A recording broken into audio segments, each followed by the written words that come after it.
Hey class, I hope you're having a good day.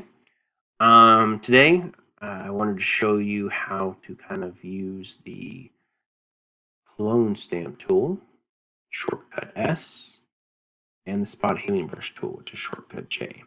Both do very similar things, just kind of in a different way. Both have their strengths and weaknesses, and I like to use them in kind of in conjunction, to help clean. If one doesn't do a great job, I could use the other one to finish up, and vice versa. So what they do is they remove parts of your image. Just for whatever reason you may want to do that. Could be any number of reasons. For this photo, I want these streetlight reflections gone.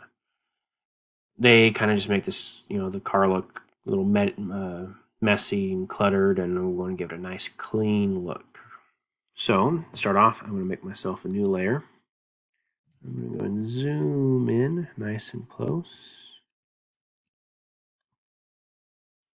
Ooh, too far. From here, get a little closer in there. We'll start over here. Alright, so I'm going to start with the spot healing brush tool. It's very easy to use, very user friendly. You just kind of click and pull, just kind of brush over the area. And Photoshop takes a sample from another part of the image that I think will work and just overlays it just like that. Clean up the edges and it's done. So I'm just going to kind of go over the different spots. Make your brush size bigger and smaller depending on the area. It can struggle with these lines a little bit, but no, did a good job there. Okay, let's try this area right here on the wheel arch. Wow, good job. Come down here, I know there's some down here. We're going to keep cleaning up these areas. Little reflections. Just make it nice and clean. Alright, this one I think I'll have some trouble with. Let's see.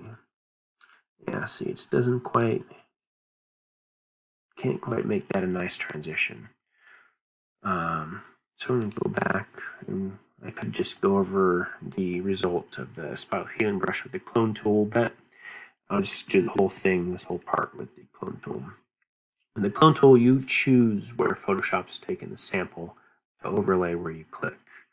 So this is going to be very similar, so I'm going to select just right here on the edge.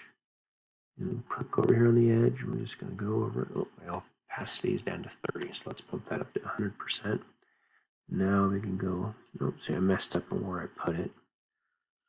So we're going to go back. We're going to zoom in a little bit more, make sure we get this nice and accurate.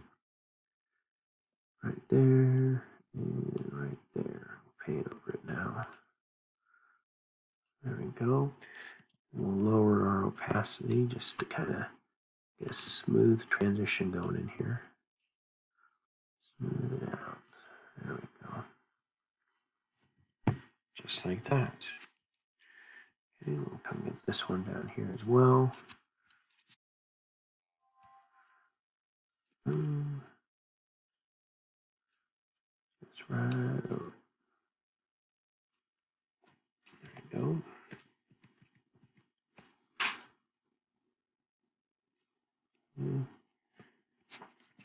Let's see how the spot healing brush tool takes care of this one. I have a feeling it's going to have some trouble with it, but let's see. Drag it right across. Yeah, see, it makes that look all blotchy and not a very nice look. So we're going to go back to the clone stamp. We'll select the way over here. And we'll start dragging across.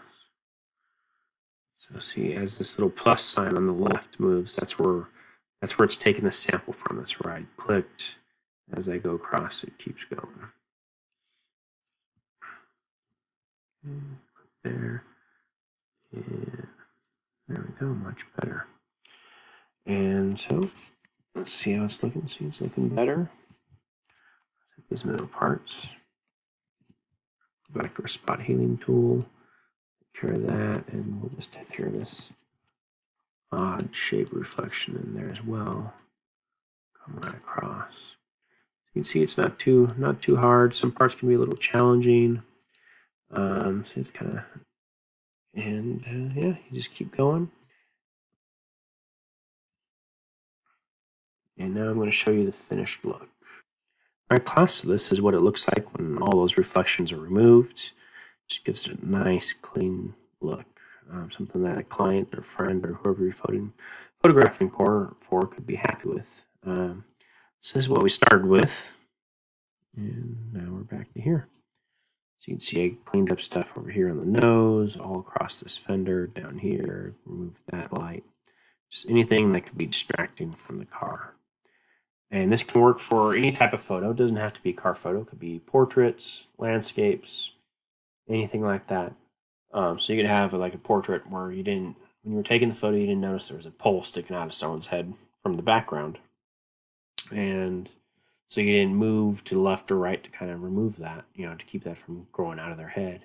So in Photoshop, you can bring it in. You could use these tools to remove, maybe it was a telephone pole or a branch or something, sticking out of someone's ear. It just helps give you that nice, clean look.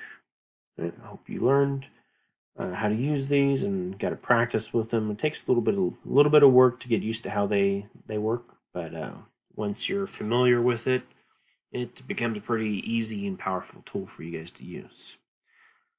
Well, I hope you guys have a wonderful day, and I will talk to you soon. Thank you.